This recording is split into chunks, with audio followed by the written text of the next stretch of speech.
রাজধানীর গাবতলীর পশুর হাটে আগুন লেগে মারা গেছে বেশ কয়েকটি গরু। পুড়ে গেছে হাটের 3টি শেড।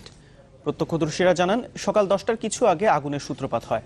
ফায়ার সার্ভিসের পক্ষ থেকে জানানো হয়েছে, খড়সহ শুকনো জিনিসপত্র থাকায় আগুন দ্রুত ছড়িয়ে পড়ে।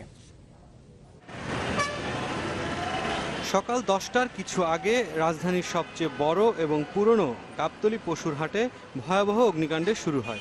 হাটের প্রবেশ মুখের 3টি শেডে মুহূর্তে আগুন ছড়িয়ে পড়ে। এ সময় ব্যবসায়ী ও আশপাশের লোকজন শেডের ভেতরে বেঁধে রাখা পশু সরিয়ে নিতে চেষ্টা করেন।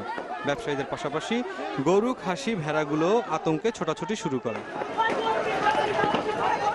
আগুনের তীব্রতার কারণে যেসব পশু উদ্ধার করা সম্ভব হয়নি সেগুলো পুড়ে মারা যায়। প্রত্যক্ষদর্শীরা জানান, ছোট ধোঁয়া থেকে দ্রুত ছড়িয়ে পড়ে আগুন। তড়িৎ পদক্ষেপের কারণে অধিকাংশ পশু রক্ষা পায়। এই জায়গাটার মধ্যে মনে করেন প্রথম তো একটু ধুমা উঠছে, ঠিক আছে, ধুমার তো একেবারে শুরু করতে করতে পুরাটা জ্বলে গেল। গরু ছিল মোটামুটি 100-র ভিতরে, ছাগল ছিল প্রায় 200-250-র ভিতর বোধ হয়। এগুলা মনে করেন ছাগল হয়তো কিছু সরানো সম্ভব হয়েছে, সেটা গরু সরানো সম্ভব হয়েছে। আর বাকি গরুগুলো যে দেখেন আপনার এখানে জয়লা পুরা ছাই হয়ে আছে।